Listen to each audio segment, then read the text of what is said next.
So guys, andito na naman ako sa staff, so guys, andito na naman ako sa aming kitchen and yan, papakita ko sa inyo ang aming Thai lunch for today.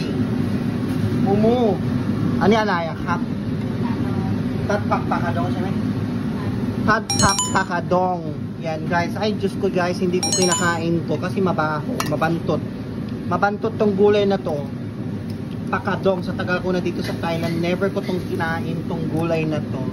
Tat pakadong,ใช่ไหม ใส่ไข่ด้วยใช่ไหมถ้าไม่อะไรเหม็นมากจริงๆคุณไม่กินได้แต่มูอยู่นี่นานแล้วไงอยู่นี่นานแล้วแต่กินไม่เป็นเหม็น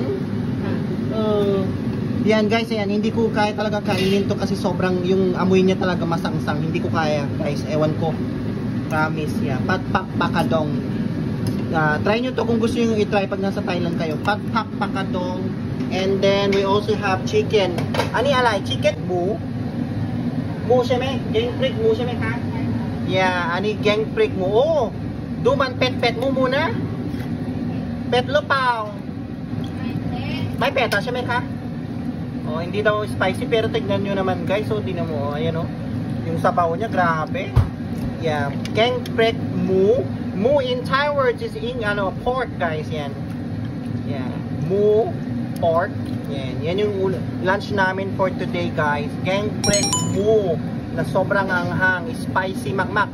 Pet makmak. Yan. Pet makmak in English it's spicy too much. It's spicy, very spicy. Pet makmak. Yan. Yeah, and then pakadong. Okay, bye.